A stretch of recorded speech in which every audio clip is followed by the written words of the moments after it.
సంవత్సరాల తరబడి ఎన్ని మందులు వాడినా మీ మోకాల నొప్పులు తగ్గట్లేదా? ప్రాణ పెయిన్ క్లినిక్ లో అత్యాధునిక చికిత్స. బహుళ చికురభారం బద్ధపించావతంసం చపల చపల నేత్రం చారు బింబాదరోష్టం మధుర మృదులహాసం మందరోదారలీలం మృగయతి నయనం మే ముగ్ధవేషం మురారే. భాగవత కథాసుధ 4వ భాగంలోకి వచ్చాం. అంటే ధనుర్మాసం 4వ రోజు గోదాదేవి కృష్ణుడి లీలని తన చెల్లులకు చెప్తూ నిద్రలేపుతూ రంగనాథుడి సేవకు వేళయింది రండి అని పిలుస్తోంది. మనం ఇప్పుడు కృష్ణ సేవలోకి వెళ్దాం. పూతనని తృణావర్తుణ్ణి ఇద్దరిని బాలుని రూపంలో ఉన్న నారాయణమూర్తి సంహరించాడు. ఆ తర్వాత ఏం జరిగిందో చూద్దాం. ఒకరోజు యశోదాదేవి పిల్లవాడికి పాలిచ్చి ఒళ్ళో కూర్చోబెట్టుకుని చూస్తోందట పిల్లాడికేసి. తల్లులు పిల్లల అందాన్ని అలా పరిశీలిస్తారు.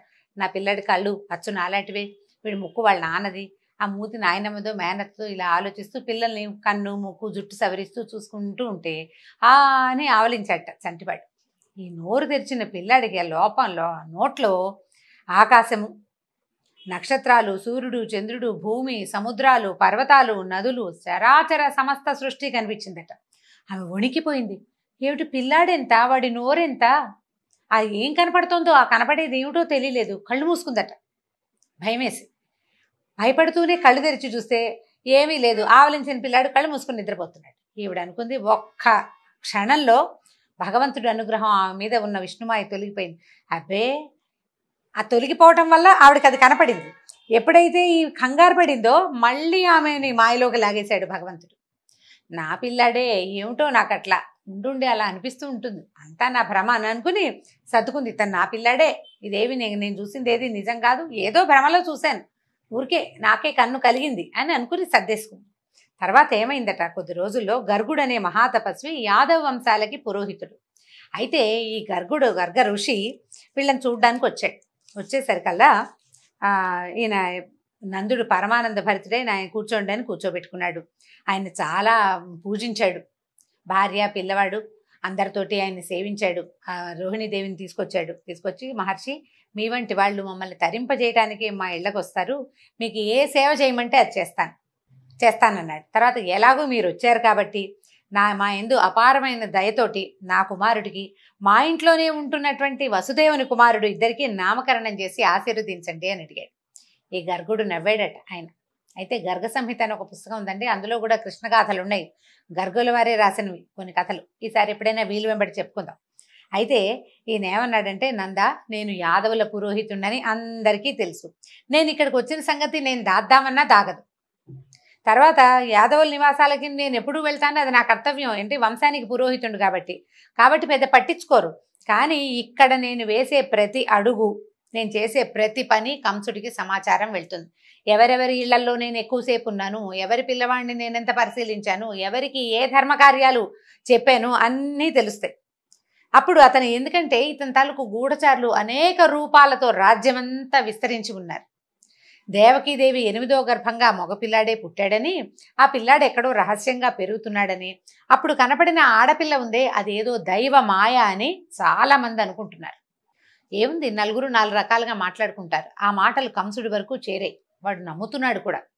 అది దైవమాయ, పిల్లాన్ని ఎక్కడో దాచేశారు విష్ణువు, లేదా దేవతలే దాచేశారు, వాళ్ళు నా శత్రువులని భావిస్తున్నాడు. నేను ఇక్కడికి వచ్చి నలుగురితో పాటు నిన్ను పలకరించి వెళ్ళానని అనుకున్నాడు అనుకో, అది నీకు క్షేమం, నీ పిల్లలకి క్షేమం. అలా కాకుండా నేను పనిమా అలా మీ ఇంటికి వచ్చి మీ ఇంట్లో ఉన్న పిల్లలకి, నేను నీ పిల్లలకే పోని ఏదేదో జాతకర్మాలు చేశానన్నా అని ఆయన తెలిసిందో ఆ దుర్మార్గుడు ఈ పిల్లల్ని బతకనివ్వడు. ఇప్పటికి చాలామంది పసిబాలురిని పొట్టన పెట్టుకున్నాడు. ఈ ఆలోచన మానేసేయమన్నాడు. అనేసరికల్లా ఈ నందుడు ఒప్పుకోలే. అయ్యా, ఎంత మాట, నేను ఎవ్వరికీ చెప్పను, అసలు బయటికి రానివ్వను, అట్టహాసంగా చెయ్యను. నీ అంతటి మహానుభావుడు మా పిల్లలకి పేరు పెట్టడమే మాకు గొప్ప నాయన, ఎవ్వరికీ చెప్పం, నేను నా భార్య అంతే. మూడో మనిషికి, మూడో కంటికి తెలియనివ్వం. ఇప్పుడు రోహిణీదేవి ఉంది కాబట్టి ఆవిడదే 3వ కన్ను, 4వ కన్ను ఇక లేనే లేదని బతిమలాడాడు. నేను స్వయంగా ఏర్పరచుకుంటాను, నా గోశాలలో, ఇంట్లో కూడా చెయ్యొద్దు, గోశాలలోకి వచ్చి పిల్లలకి పేర్లు పెట్టండి అని బతిమలాడాడు. సరే, ఆయన ఒప్పుకున్నాడు. నందుని గోశాలలో ఎవ్వరికీ తెలియకుండా రహస్యంగా శాస్త్రోక్త విధానంగానే నామకరణాది సంస్కారాలు చేసేశారట. పిల్లలకి పేర్లు పెట్టాలి, నామకరణానికి బోల్డంత మంత్రం అవన్నీ ఉంటాయి. పిల్లల్ని తేనె పెరుగు, పాలు పెరుగు తేనె కలిపి ఇస్తారు. ఏవో చిన్న చిన్న మంత్రాలు పూజలు విధానాలు నడుస్తాయి, అన్నీ ఆయన స్వయంగా చేశాడు. పేరు పెట్టే సమయానికి ఏం చెప్పాడంటే ఆ బాలుడు ఎవరు, తను పేరు పెట్టబోతున్నటువంటి తంటివాడు ఎవరు అనేది ఆయనకి తెలుసు. ఆ రహస్యం నందుడికి చెప్పకుండా ఆయన భార్యకు అసలు అర్థం కాకుండా నిజమే చెప్పాడు. ఆయన ఏం చెప్పాడు, బాలుళ్ళకి పేరు రోహిణీపుత్రుడు తన మంచి గుణాలతో మిత్రులందరికీ ఆనందాన్ని కలిగిస్తాడు, అందుకని ఇతన్ని రాముడు అందాం. ఇతనికి మానవాతీతమైన బలం ఉంది, ఎందుకంటే 1000 పడగల ఆదిశేషువే అతని రూపంలో జన్మించాడు. ఎంత బలం, భూభారం వహించగలిగిన వాడు. అంచేత ఇతను బలుడని బలరాముడని చెప్పబడతాడు.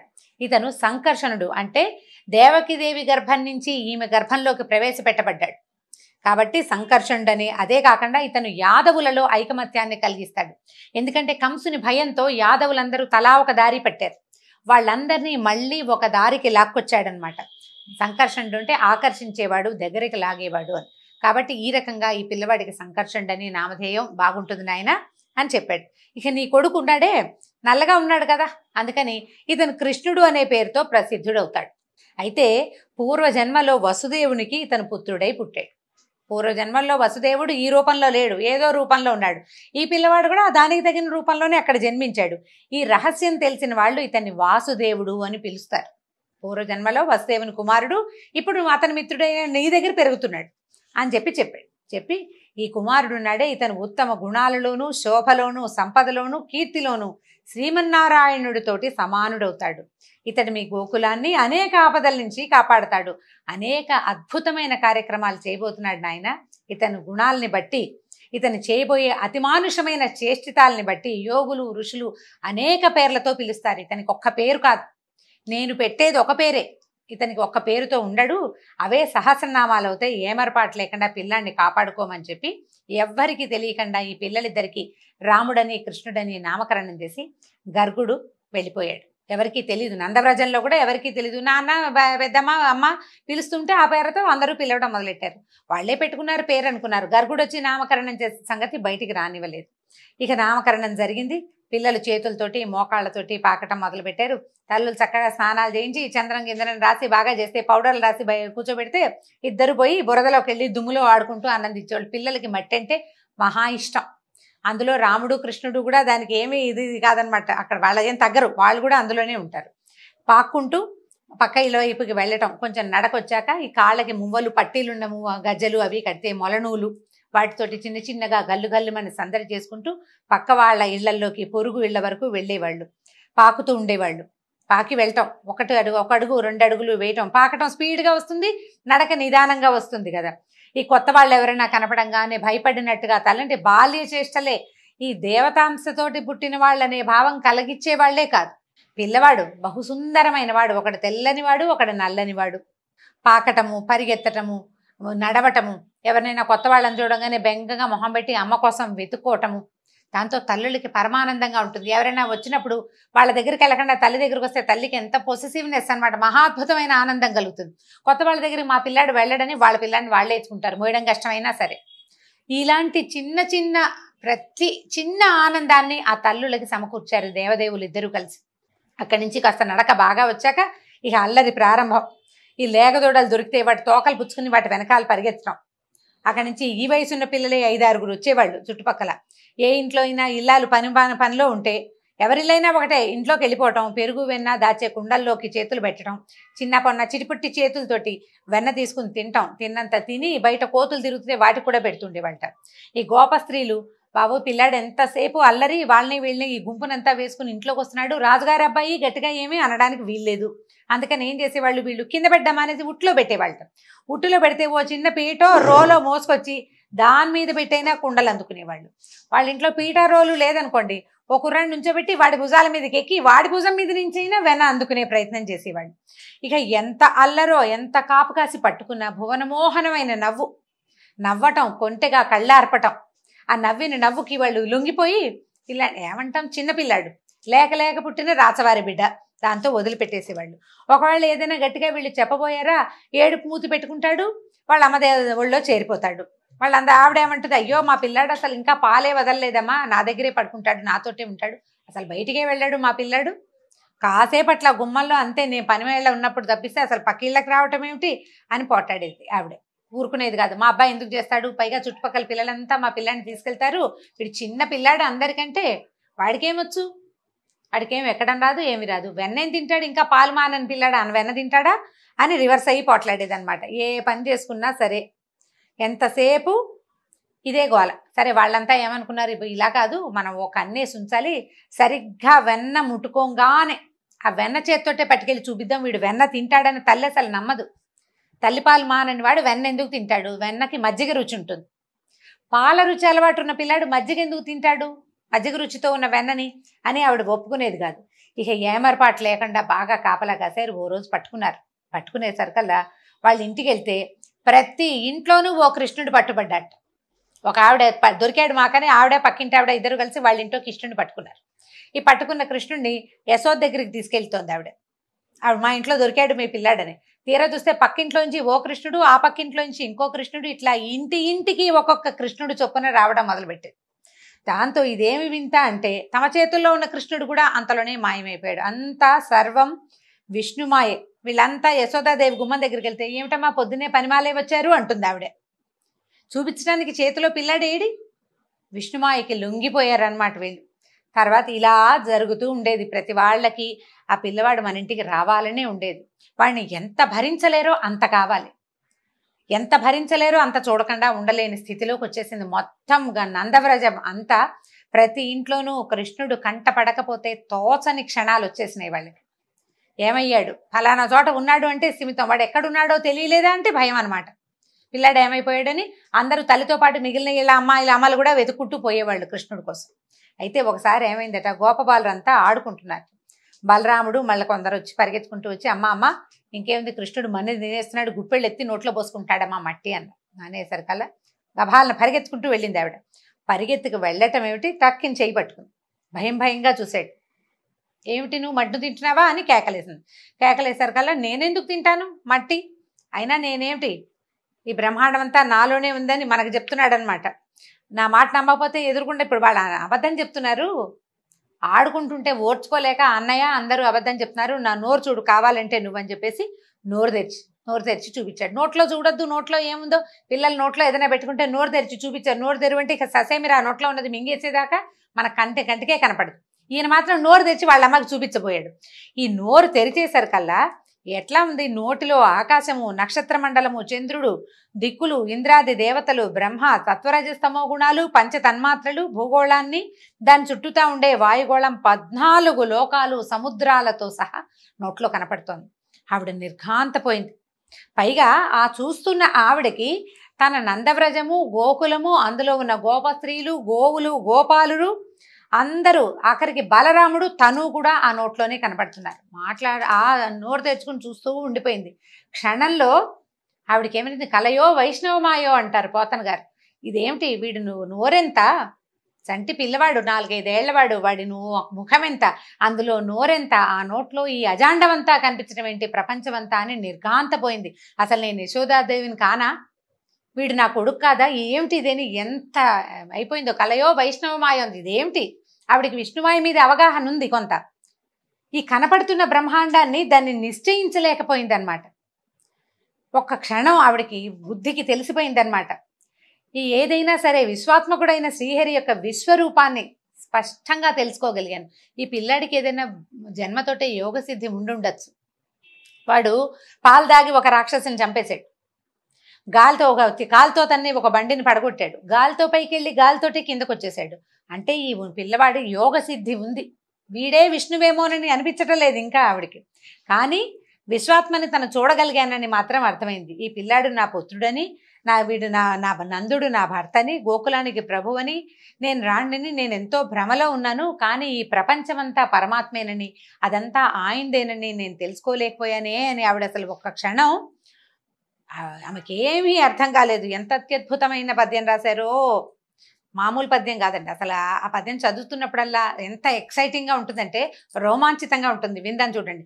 కలయో వైష్ణవమాయయో ఇతర సంకల్పార్థమో సత్యమో తలపన్ నేరకయున్నదాననో యశోదాదేవిగానో పరస్థలమో బాలకుడెంత ఈతని ముఖస్థంవై అజాండంబు ప్రజ్వలమైయుండుటకేమి హేతువో మహాశ్చర్యంబు చింతింపగన్ అని ఆశ్చర్యపోతుంది. ఏమిటిది అని ఆశ్చర్యపోయి క్షణంలో ఆమెకి పరమార్థ జ్ఞానం కలిగించేశాడు తల్లికి. అంతవరకు పరమాత్మ అనుకుని ఎవరికి దండం పెట్టిందో ఒక్క క్షణంలో కన్ను మలిపేశారు కల్లా తన పసిపిల్లవాడు ఆవిడ కనపడ్డాడు. ఈ బుద్ధి తెలిసిపోయింది ఆవిడికి. ఎప్పుడైతే ఈ భగవంత జ్ఞానం ఇది నేను ఇది గాను అది ఇది ఇది ఇది అని అనుకున్న తర్వాత కన్ను మూతబడి లేచేసరి కల్లా ఒక్క రెప్పపాటులో ఆమెకు పరమార్థ జ్ఞానం కలిగి మరల విష్ణుమాయ కమ్మేసింది. తన చిన్న కొడుకు నోరు తెరిచి ఆ అని చూపిస్తున్న చిన్నవాడే కనిపించాడు ఆవిడికి. తల్లి ప్రేమ తప్పిస్తే ఇంకేం లేదు. పిల్లాడిని కావలించుకుంది. నా పిల్లాడు మట్టి తినలేదమ్మా, బంగారు కొండ, వీడు అలాంటి పనులు చేయడు, అందరు పిల్లలు నా పిల్లాడి మీద ఏవో ఒకటి కొండలు చెప్తున్నారు, ఆ పెద్దాళ్ళు అంతే పిల్లలు అంతే అని అందరినీ వాళ్ళని అనుకుని ఆ పిల్లాడిని ఎత్తుకుని కావలించుకుంది. నా పిల్లాడు మంచివాడు, బుద్ధిమంతుడు, బంగారు కొండ అని చక్కగా ఎత్తుకుని ఇంట్లోకి తీసుకుపోయిందట. అయితే ఈయన అడుగుతున్నారు పరీక్షణ్ మహారాజు, ఈమెకి ఇంత అదృష్టం ఎలా కలిగింది? ఏం చేసింది ఈవిడ కనలేదు. ఈ పిల్లాడిని కన్నది దేవకీదేవి. ఆవిడకి చెప్పాడు, 3 జన్మలు నువ్వు అడిగిన వారం ప్రకారం నువ్వు 3 సార్లు నీకు జన్మించానని నారాయణమూర్తి స్వయంగా సెలవిచ్చాడు. యశోదాదేవి ఏ పుణ్యం చేసి భగవంతుడికి పాలిచ్చి పెంచి తల్లి బిడ్డకి అంత అపురూపమైన మాతా శిశువుల మధ్యలో ఉండవలసిన ఆ అపురూపమైన ఆనందాన్ని ఆమెకి ఎందుకు దొరికిచ్చాడు? ఏం చేసింది ఆవిడ అని అడిగితే శుకులు చెప్తున్నారు, నందుడు పూర్వజన్మలో ద్రోణుడనే వసువులలో బహుశ్రేష్ఠుడట. అంటే ఒక దేవత అన్నమాట. అతని భార్య ధర. వాళ్ళిద్దరూ బ్రహ్మను గూర్చి తీవ్రమైన తపస్సు చేశారట. అయితే వాళ్ళు ఏమడిగారంటే, దేవా, ఏ శాస్త్రజ్ఞానం లేకపోయినా వేదాంతాలు అనేవి ఉన్నాయని తెలియకపోయినా జగత్ప్రభువైన విష్ణువు పట్ల నిష్కామ భక్తి కలిగి ఉంటే మానవుడు జనన మరణ వలయాన్ని ఛేదిస్తున్నాడు. నరకవాసలోకం నుంచి సునాయాసంగా తప్పించుకుంటున్నాడు. అది భూలోకవాసుల భాగ్యం. దేవతలకు ఆ భాగ్యం లేదు. మనం దేవతలు గొప్ప అనుకుంటాం, వాళ్ళు మనకి వరాలు ఇస్తారు. కానీ మనకి లభించే సౌభాగ్యం, మానవులకి లభించే భాగ్యం దేవతలకి లేదు. దేవతలందరికీ మానవులంటే మహా అసూయట. ఆ విషయంలో మేం కూడా భూలోకంలో జన్మించాలని, ఏకాంత భక్తితో అంటే అనన్య భక్తితోటి జగన్నాథుడిని సేవించాలని కోరుకుంటున్నాము. ఆ కోరిక తీరాలని వరం ఇవ్వమని బ్రహ్మని వరం అడిగారట. భార్యాభర్త ఇద్దరికి ఏకబుద్ధి కలిగి ఉండటం ఎంత గొప్ప విశేషం అండి. భార్యాభర్తలు చెరుకో రకమైనగాను ఉంటారు, చెరో చోటు నుంచి వస్తారు. ఏవో కొన్ని భావాలు కలుస్తాయి, అన్ని భావాలు కలవు. ఇలాగ తదేక భక్తి తత్పరత ఉండటం చాలా విశేషమైన సంగతి. వీళ్ళిద్దరూ ఈ వరం అడిగితే తథాస్తన్నాడట. ఆ ద్రోణుడే భూలోకంలో నందుడుగా జన్మించాడు. అతని భార్య ధర యశోదయింది. వాళ్ళకి పుత్రుడైన కృష్ణుడి పట్ల ఏ కోరిక చేత మలినం కాని ప్రేమ, అంటే మనం శ్రీహరి పట్ల కలిగే ఈ ప్రేమని భక్తి అంటాం మనం. వాళ్ళకి ఆ భక్తి కలిగింది. గోకులంలో ఉన్న గోపాలుడికి గోపస్త్రీలకి సహజంగానే స్వామి మీద ప్రేమ కలిగింది. లోకేశ్వరుడైన విష్ణువు తన కుమారుడైన బ్రహ్మ ఇచ్చిన వరం నిజం చేయటానికి బాల్యమంతా గోకులంలో ఉండి నంద యశోదలకి తనని ప్రేమించి సేవించే భాగ్యం కలిగించాడు. అయితే చూడండి, దేవకీ వసుదేవులు తమ విష్ణువుని తమకు కుమారుడుగా పుట్టమని మాత్రమే కోరారు. కృష్ణావతారంలో ఆయన ఆ కోరిక తీర్చాడు వాళ్ళకి. అదే అవతారంలో నంద యశోదలకు కోరిక కూడా తీర్చవలసి వచ్చింది. అంచేత వాళ్ళకి తనని ప్రేమించి సేవించే అవకాశాన్ని, పాలిచ్చి పెంచి పోషించే అవకాశాన్ని భక్తులకి కల్పించాడు భగవంతుడు. ఈ విషయాన్ని శుకులు మన పరీక్షణ్ మహారాజుకు తెలియజేశారు. ఈ తర్వాత మరిన్ని కృష్ణలీలల్ని వచ్చే భాగంలో తెలుసుకుందాం. నమస్కారం.